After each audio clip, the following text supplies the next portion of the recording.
Në arkitekturë shpesh të heshtur të historison, ka figura që ndriçojnë me një dritë të fortë në terrenin e kohës, jo sepse është quan për trimëri apo sundim, por sepse ndikuan thellësisht dhe dramatikisht zhvillimin e epokës së mesjetës në trojet arborore. Irina Dushmani, bie e një princi shqiptar të shekullit të 15 është një prej tyre. Ajo nuk mbeti në kujtesën popullore si heroin, as viktim, por si figurë e një dramatizmi të thellë, ku historia, nderi, dashuria dhe politika u përleshën në një tragjedi që goditi veç yllat e unitetit shqiptar. Bukuria dhe prejardhja që bartnin peshën një aleance. Irina ishte bij e princit Leg Dushmani, sundimtar i Zadrimës dhe një nga nënshkruesit e Beslidhjes Lezhës më 1444.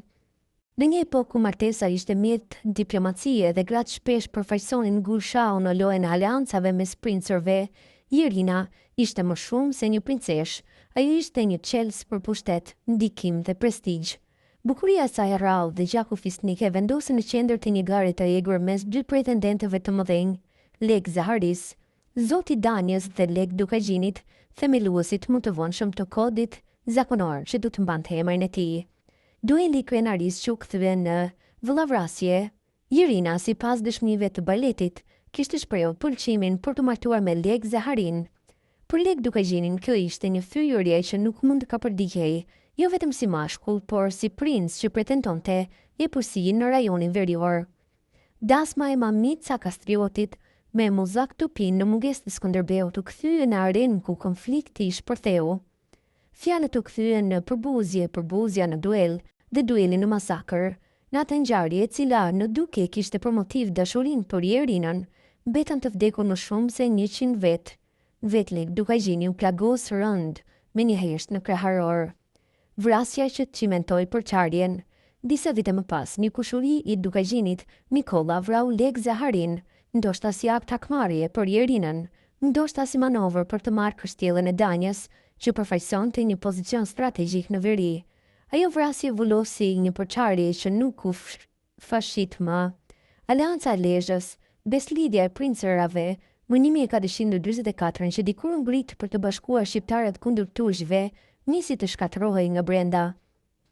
Pikërisht për shkak të një gruaje që askush nuk e pyeti për dëshirat e saj. Irina, hija që u dëbua nga kujtesa. Pas gjithë kësaj gjapderdhjeje, Irina zhduket nga historia. Nuk përmendet më as në martesë, as në oborën mbretëror, as në ndonjë manastir. Fati i saj mbetet mister. Historinë e ka të heshtur ndoshta me qëllim, por ajo heshtje është vetë akuza më e fortë për një shoqëri që përdori trupin dhe nderin e një gruaje si arsye për luftë dhe që pas taj nuk i fali as kujtimin. Ajo që mbeti një pasqyrë e fisnikërisë plagosur. Irina nuk ishte shkatruese, por shndërrua në justifikimin e shkatrimit që posoi. Në një epokë ku burrat e armatosur u udhëhoqën më shumë nga pasioni se nga urtësia, ajo ishte trofeo për të cilin vriteshin vëllazërit. Prisheshin aleancat dhe i hapej rruga armikut.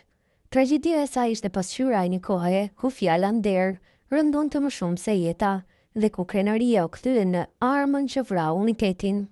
Irina Dushmani, një emër që meriton të mos harohet. Irina Dushmani është më shumë se një figurë e heshtur mes rreshtave të kronikave. Ajo është një kujtesë e gjallë për brishtësinë e unitetit shqiptar përballë egoizmave princëror. Ajo përfaqëson një të kaluar që nuk duhet as të glorifikohet, as të mbuluhet me arres, por të njihet si histori nga e cila duhet mësuar, sepse për herë do të ketë një Irin tjetër që pa dëshirë do të bëhet arsye për gjak.